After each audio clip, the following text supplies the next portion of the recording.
YouTube channel पर मैं doctor Urmila Rathi आपका हार्दिक स्वागत है, अभिनंदन करती हूँ। चलिए आ जाइए हम बात करते हैं यूपी जुडिशरी की। फिर से चलते हैं हम यूपी जुडिशरी के सेकंड एक्ट को लेकर।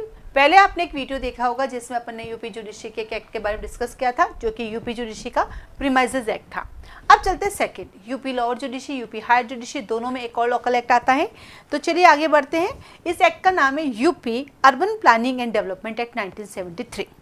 इसमें भी अर्बन, उसमें भी अर्बन, तो दोनों एक्ट में अंतर क्या है सबसे हम ये समझते हैं। ये एक्ट मुझे बड़ा अच्छा लगता है, क्यों? क्योंकि इसमें एक ऐसा नंबर लिखा है जो हम सबका बहुत डियर नियर है, और वो है 1973। क्योंकि जो 1973 है ये हमारा सीआरपीसी हुआ करता था। ओके, तो क्या नाम है? UP urban planning and development act 1973, act number 11, इसका एक्ट नंबर 11 है। जबकि जब यूपी अपने प्रीमाइजेस एक्ट पढ़ा, उसकी डेट थी 11 जनवरी को वो आया था एग्जिस्टेंस में 2021 में। दोनों एक्ट में अंतर क्या है, ध्यान से सुनो इन दोनों का। अगर मैं बात करती हूँ यूपी डेवलपमेंट एक्ट की और मैं बात करती हूँ यूपी प्रीमाइजेस एक्ट की, तो दोनों की सबसे पहले कॉमन थिंग क्या है? तो दोनों की जो कॉमन थिंग है वो ये है कि दोनों ही बात करता है एम्यूनिटीज़ की। बट एक एक्ट जो है वो टेनेंट एंड लैंडलॉर्ड के बीच का है, और ये जो एक्ट है वो है सरकार और हम लोगों के बीच का है, मतलब रहने वाले लोग और सरकार के बीच का है। ठीक है, तो इस और उस एक्ट का अंतर क्या लगा? वहाँ पे दो लोगों का एक्ट है, एक होता है लैंडलॉर्ड जो अपनी ज़मीन देता है, और दूसरा होता है टेनेंट जो उसको एंजॉय करता है। ठीक वैसे यहाँ पर भी सरकार भी हमें क्या देती है? प्रीमाइजेस देती है, ज़मीन देती है रहने के लिए। सरकार हमारे जीवन जीने की शैली को ठीक करती है, उसका डेवलपमेंट करती है, और हम उसको एंजॉय करते हैं। ठीक है, आइए बात करते हैं इस डेवलपमेंट एक्ट के टोटल चैप्टर कितने हैं। टोटल चैप्टर इसके अंदर 8 है, टोटल सेक्शन 60 है, 8 से 60 बना। अब इसकी पब्लिकेशन डेट और असेंट डेट दी गई है, कमिटमेंट वर्ड यूज नहीं किया है। तो ये इसकी यहाँ पे प्रेसिडेंट ने कब साइन किए थे? 2 सितंबर को किए थे। कब साइन किए? 2 सितंबर 1973 को साइन किए थे। 1973 हमें इसलिए अच्छा लगता है क्योंकि ये हमारा कौन सा है? सीआरपीसी का हुआ करता था। अब आता है इसका एक्सटेंट कहाँ है? होल ऑफ यूपी में। बट जो केंट एरिया है या ऐसा कोई भी आपका क्या बोलते हैं एरिया है जो कि सेंट्रल गवर्नमेंट की कंट्रोल में होता है, उन पे अप्लाई नहीं होता है, जिसको कहेंगे whole of India but not include cantt areas and those areas जो कि सेंट्रल गवर्नमेंट के कंट्रोल में है। इन दो पे अप्लाई नहीं होता, बाकी पूरे के पूरे यूपी के अंदर ही अप्लाई होगा। तो हमारे यूपी के अंदर बहुत सारी ऐसी सड़कें होती हैं जो कि एक जेडी की सड़क होती है, एक सेंट्रल गवर्नमेंट की होती है। हाईवे जो भी निकलेंगे गांव के अंदर से, वो सारे हाईवे की जो रोड्स होती है वो सेंट्रल गवर्नमेंट के कंट्रोल में होती है। लेकिन उस गाँव का, उस हाईवे से अंदर जाने के जितने भी रास्ते होते हैं, उन रास्तों की जो भी सड़कें होती हैं वो किसके होती है ना? स्टेट गवर्नमेंट के पास होती है। ठीक है, आगे चलते हैं चैप्टर नंबर 1। चैप्टर नंबर 1 कहता है, इसका एक्ट नंबर 11, चैप्टर नंबर 1 कहता है मैं हूँ आपका प्रीलिमिनरी। आपको याद होगा अगर किसी ने मेरा फर्स्ट वीडियो देखा है यूपी का, क्योंकि बार बार वही चीज़ें रिपीट नहीं करूँगी, तो यूपी जो प्रीमाइजेस एक्ट मैंने पहले बनाया था, अगर नहीं देखा तो देख लीजिएगा। तो उसमें मैंने समझाया था प्रीलिमिनरी क्या होती है, उसको कैसे करना, तो उसमें देखिएगा। तो पहला चैप्टर था प्रीलिमिनरी। तो जब भी हम कोई भी कानून पढ़ते हैं, हर कानून का पहला चैप्टर हमेशा प्रीलिमिनरी होता है, अदर देन कॉन्स्टिट्यूशन में नहीं है।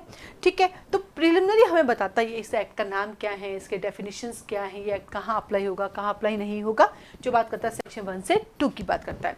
कुछ ऐसे एक्ट भी हैं जहाँ पे प्रीलिमिनरी तो है पर वो चैप्टर 1 में या पार्ट 1 में नहीं है, जैसे कि सीपीसी में देखोगे तो अलग से प्रीलिमिनरी दे रखी है, कॉन्ट्रैक्ट एक्ट में देखोगे तो अलग से प्रीलिमिनरी दे रखी है।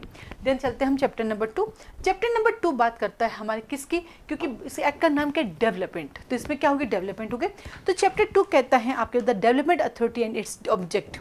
तो डेवलपमेंट करने के लिए कौन आएगा? लोग आएंगे जो काम करेंगे, तो उसको बोलते हैं अथॉरिटी। जैसे कि अपन ने प्रीमाइजेस एक्ट पढ़ा तो वहाँ पे थी हमारे पास rent authority.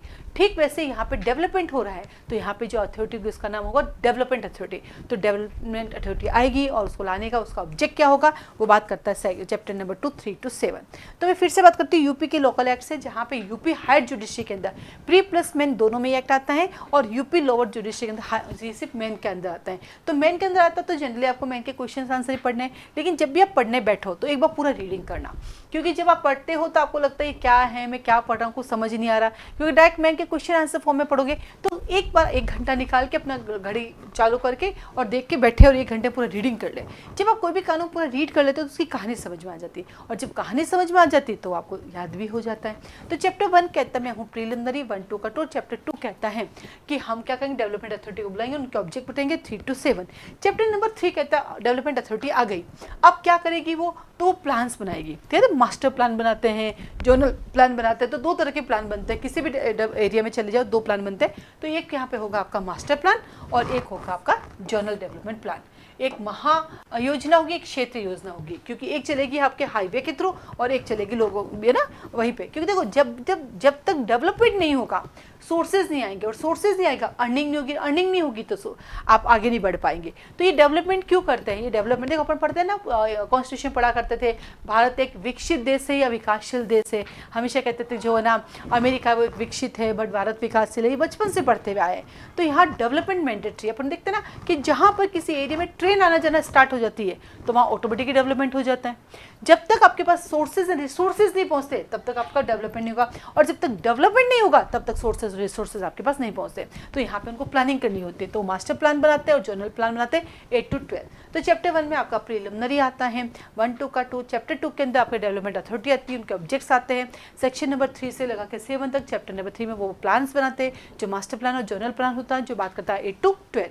Chapter number 3A, अब यहाँ पे 3A आता है, और 3A कहता है आपके पास कि विकास क्षेत्र में प्रमुख सड़कें, क्योंकि आपका जब डेवलपमेंट करना पड़ेगा तो आपको रोड्स निकालनी पड़ेगी। तो क्या कहता है, arterial roads in development areas. ठीक है, जो आपको मेन रोड से, जिसको बोलते हैं हाईवे रोड, मेन रोड से क्या करते हैं, अंदर की रोड्स को जोड़ने का काम करती है। ये बात करता है chapter number 12, section number 12A, क्योंकि जब चैप्टर बीच में जुड़ता है तो सेक्शन भी उसके ABCD से जुड़ता है। तो चैप्टर 1 कहता है मैं प्रीलिमिनरी हूँ 1 2 का 2। चैप्टर 2 कहता है अथॉरिटी को बुलाओ, उनके ऑब्जेक्ट्स बताओ, तो 3 to 7। चैप्टर 3 कहता है आपके पास प्लान्स बनाएंगे अपन, जो कैसे प्लान्स होंगे, हमारे जनरल प्लान्स होंगे हमारे, और हमारे क्या बोलते हैं मास्टर प्लान्स होंगे 8 to 12। और चैप्टर नंबर 3A कहता है arterial roads in developments area. तो अपन याद रखेंगे रोड्स की बात करेंगे, रोड्स यहाँ पे आएंगी, जो सेक्शन 12A कहता है।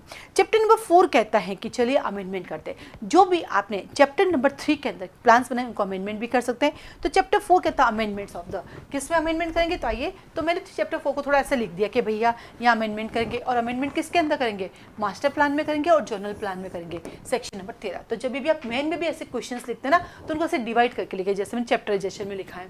तो किसकी बात करता है, अमेंडमेंट की बात करता है। ये अमेंडमेंट किसका हो रहा है, ये अमेंडमेंट जो चैप्टर नंबर 3 के अंदर आपने जो प्लान्स बनाए उसकी बात कर रहा है।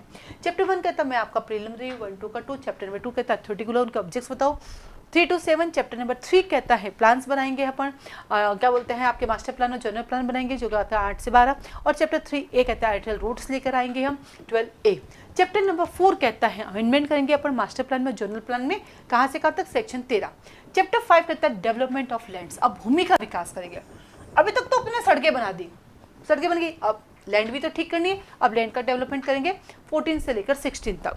तो चैप्टर 1 में प्रीलिमिनरी आया, 2 के अंदर अथॉरिटी को बुलाया, 3 के अंदर प्लान बनाए, 3A के अंदर रोड्स लेकर आए, 4 के अंदर अमेंडमेंट किया, और 5 में लैंड्स को ठीक करना शुरू किया। 6 कहता है acquisition and disposal of land, भूमि का अर्जन और वहन करना, कौन सी लैंड हमें क्या है डेवलपमेंट में चाहिए। अब देखते हैं ना कि आपके गाँव के अंदर, ये गाँव है पूरा, इस गांव में घर बने हुए हैं, बहुत सारे जगह जगह घर बने हुए हैं, जगह जगह सामान है ना, सड़कें खाली हैं, ये देखो इतने सारे घर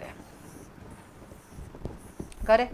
अब यहाँ से आपके एक हाईवे निकल रहा है बीच में से, अब हाईवे निकालोगे तो कैसे निकालोगे भाई, जगह तो इतनी सी है।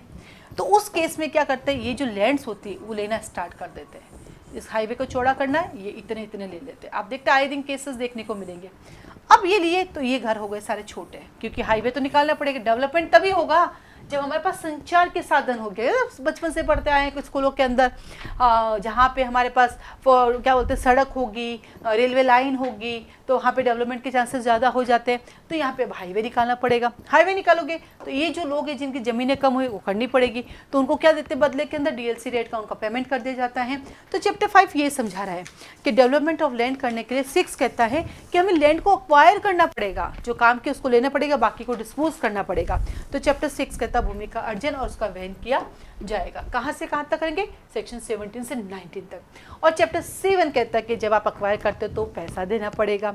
तो फाइनेंस देना है, अकाउंट्स को मेंटेन करना, उनकी ऑडिट करनी पड़ेगी, सेक्शन नंबर 20 से 24। ये हमारे लिए कोई काम का नहीं है एग्जाम पॉइंट से, तो कानून बना हुआ है।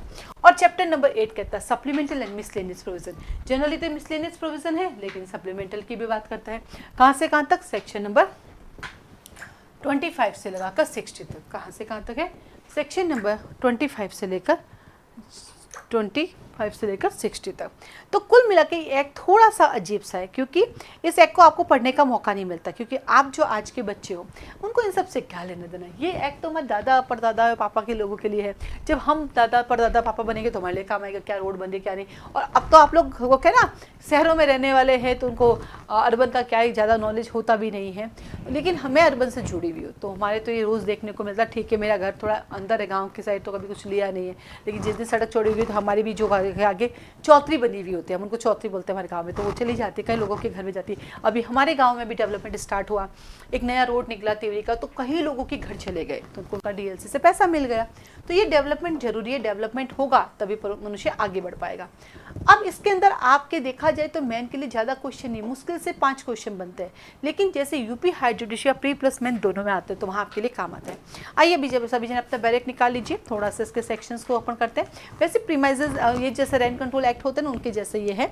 सेक्शन चैप्टर नंबर 1 के अंदर चलते हैं तो आता है पहला आपका शॉर्ट टाइटल एक्सटेंड कमिटमेंट। आप जब भी कोई कानून पढ़ते हो तो यही आपका शॉर्ट टाइटल एक्सटेंड कमिटमेंट आता है।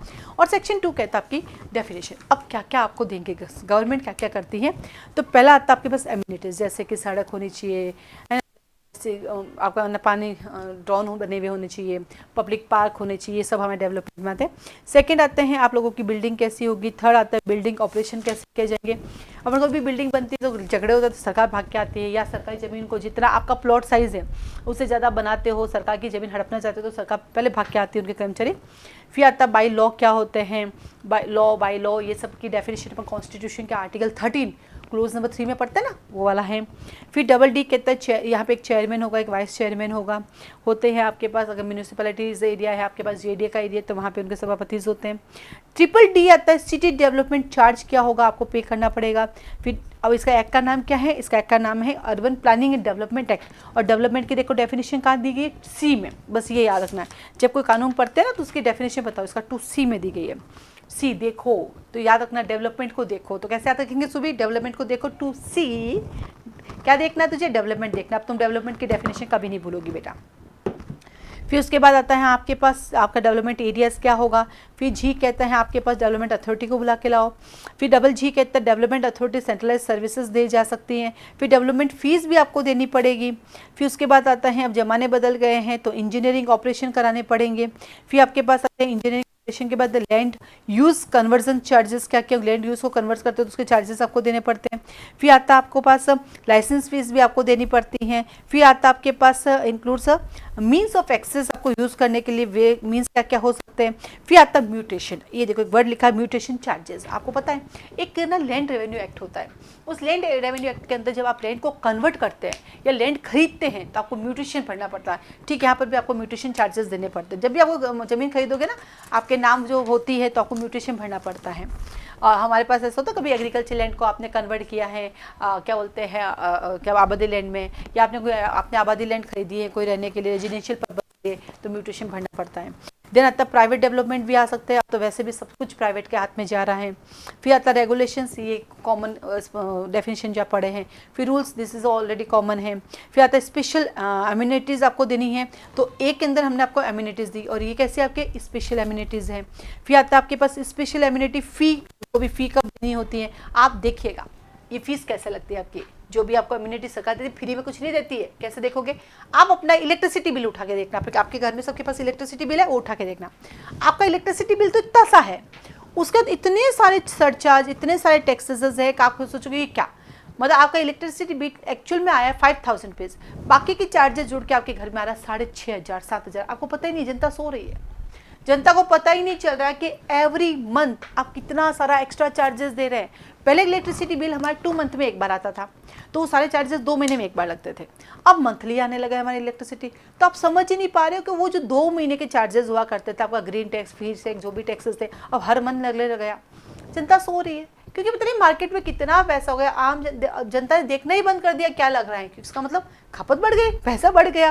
नहीं तो पहले एक एक चीज़ लिखा जाता था, माँ पिताजी के द्वारा, दादाजी के द्वारा कितना खर्चा है, अब कोई लिखना ही बंद, वो ट्रेंड ही खत्म हो गया कि जब लिखते थे हमारे कितनी कॉस्ट पे हो रही है, कितना खर्चा मंथली, कोई नहीं लिखते, बस अंदाजे से साहब हमारा घर खर्च इतना है। क्यों? क्योंकि आवक बहुत ज़्यादा है लोगों के पास, हर चीज़ में पैसा है, यूट्यूब से पैसा कमा रहे हैं, इंस्टाग्राम से पैसा, मतलब पैसा ही पैसा है, ऐसा हो रहा है लोगों के साथ।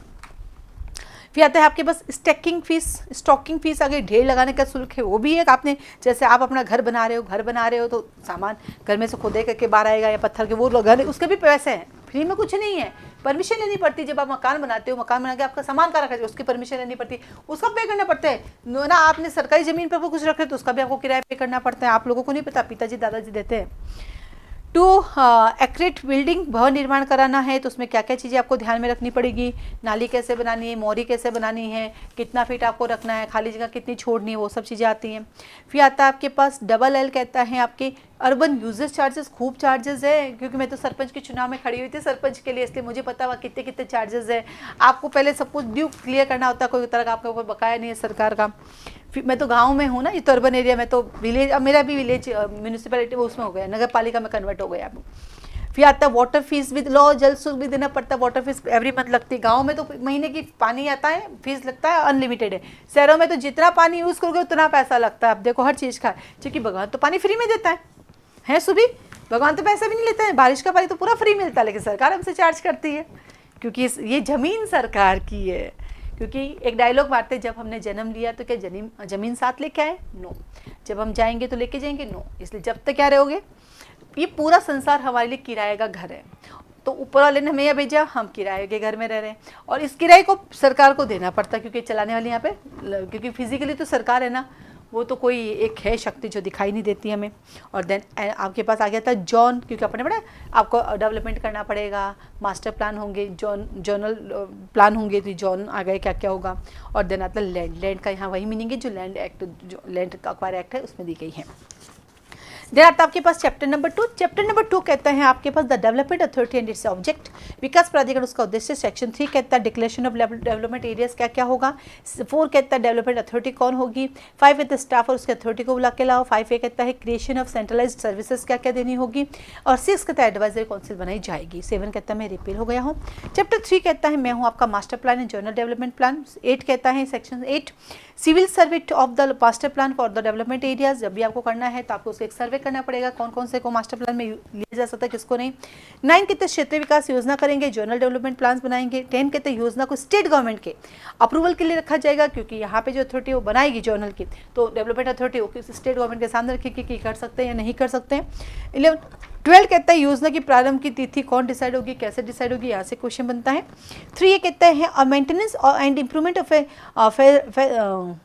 Facet of certain buildings authority arterial roads, प्रमुख सड़कों में लगे हुए कतिपय भवनों के गृह मुख का रख रखाव सुधार कैसे किया जाएगा, उसके लिए आपको अलग से रूल्स और रेगुलेशंस मिलेंगे। 13 कहता है जो भी आपने प्लान्स बने उनमें अमेंडमेंट किया जा सकता है। 14 कहता है development land in the development area क्या क्या होगी। 15 कहता है एप्लीकेशन फॉर परमिशन, मैंने कहा हर चीज़ के लिए आपको परमिशन के लिए एप्लीकेशन लगानी पड़ेगी। 15 एक कहता है कंपल्सेशन सर्टिफिकेट दिया जाएगा, बिना सर्टिफिकेट का आप काम नहीं कर सकते, नहीं तो आप ट्रेसपासर माने जाएंगे। 16 कहता है users land and buildings in contravention of the plans, योजना के उल्लंघन में भूमि और भवन का यूज़ किया तो आपके ऊपर पेनल्टी भी इम्पोज की जा सकती है। 17 कहता है compulsory acquisition of land, compulsory acquisition कौन कौन सी लैंड, क्योंकि देखो हाईवे निकलेगा, पुल बनेंगे, ब्रिज बनेंगे, रेलवे लाइन निकलेगी, पाइपलाइन निकलेगी, जिस भी सोर्सेज के लिए रिक्वायरमेंट है वो आपको पे करनी पड़ेगी। क्योंकि जब हम पढ़ते हैं SRA तो SRA के अंदर आप देखेंगे इंफ्रास्ट्रक्चर जुड़ गया, और उन पर्पस के लिए जो भी आपको लैंड देनी है, जो कि पीछे शेड्यूल दी गई मैंडेटरी, आप डिनाई नहीं कर सकते। पहले एक ज़माना था आर्टिकल 31 राइट टू प्रॉपर्टी, जो हमारा फंडामेंटल है था वो वहाँ हट गया, तो यहाँ पे सब कुछ आपको देना पड़ेगा, अब आपके पास ऑप्शन नहीं बचा है। देन आता है आपके पास disposal of land by the authority of the land authority concern, अब डिस्पोजल कौन करेगा, कंसर्न लैंड अथॉरिटी करेगी। और 19 कहता है नजुल भूमि, तो नजुल भूमि हमारे पास होती है, और नजुल भूमि कौन सी होती है, नजुल भूमि वह होती है जो कि जहाँ पे आबादी लोग रहते हैं। देन आता है मतलब गाँव की जो भूमि होती है। 20 कहता है आपके पास प्राधिकरण का कोष क्या होगा, फंड ऑफ द अथॉरिटी क्या होगी। 21 कहता है स्पेशल एमिनिटीज डेवलपमेंट फंड दिया जाएगा आपको। 21 कहता है अकाउंट्स एंड ऑडिट करवाई, नहीं बजट ऑफ द अथॉरिटी क्या होगा, 22 कहता अकाउंट एंड ऑडिट करनी पड़ेगी टाइम टू टाइम, 23 कहता एनुअल रिपोर्ट आपको देनी पड़ेगी, इस पर कोई क्वेश्चन नहीं बनता है, और 24 कहता है पेंशन प्रोविजन फंड क्या क्या होगा वो डिक्लेयर किया जाएगा। देन आता है चैप्टर नंबर 8 के अंदर बहुत सारे सेक्शन 25 से 60 है, और यहाँ का जो मेन है वो चैप्टर नंबर 8 है, और वेरी वेरी इंपॉर्टेंट है। जो मेन का जो आपका क्वेश्चन बनेगा चैप्टर नंबर 8 से बनेगा, क्योंकि यहाँ पे डिस्प्यूट रेज होते हैं और वो जब आपके सामने कोर्ट में मैटर आते हैं तो आपको उनको देखना होता है, जो कि आपको मिलेंगी हमारी क्लासेस में, क्योंकि अब ये बहुत बड़ा हो गया। तो हम लोगों के यहाँ पे ये जस्ट एक छोटा सा ओवरव्यू था। अर्बन एक्ट है क्या, urban development and planning act क्या है, ये किस पर्पस के लिए बना है। हाई जुडिशरी वाला आपको सारे सेक्शन पढ़ना मैंडेटरी है, प्री प्लस मेन में, और लोअर जुडिशरी वाला आपको सिर्फ मेन पॉइंट ऑफ व्यू से पढ़ना है। लेकिन उससे पहले कोशिश करना एक बार इसकी रीडिंग करो, उससे आपको कानून समझ में आ जाएगा, तो देन आप मेन के भी क्वेश्चन याद कर पाओगे।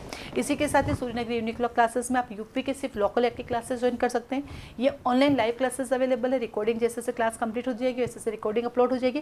इंग्लिश में पढ़ाते हैं, हिंदी इंग्लिश मिक्स होता है। जो यूपी हायर जुडिशरी जो होंगी, लोअर जुडिशरी होंगी, इनके मेन के क्वेश्चन मिलेंगे, और जो हायर जुडिशरी उनको प्री प्लस मेन दोनों के क्वेश्चंस मिलेंगे। यहाँ जो ये जो एक्ट होंगे दोनों वे में पढ़ाई जाएंगे, प्री और मेन दोनों पॉइंट ऑफ व्यू से पढ़े जाएंगे। ठीक है, इसके अलावा इनकी लोकल एक्ट के सिर्फ लोकल एक्ट पढ़ना, उसकी फीस जानना है तो आप मुझे कॉल मैसेज कर सकते हैं। आपको पूरे यूपी लोअर जुडिशरी की फीस जाननी है, उसके लिए कॉल मैसेज कर सकते हैं। हायर जुडिशरी की फीस और क्लासेस का टाइमिंग जानना है तो उसके लिए कॉल मैसेज कर सकते हैं। क्लासेस से रिगार्डिंग, कोर्स से रिगार्डिंग आपकी जो भी क्वारी है आप मुझे कॉल मैसेज कर सकते हैं। मेरा नंबर दिया गया, आप मुझे व्हाट्सएप भी कर सकते हैं, मुझे कॉल भी कर सकते हैं। आप सबको ऑल द बेस्ट। आज के लिए धन्यवाद।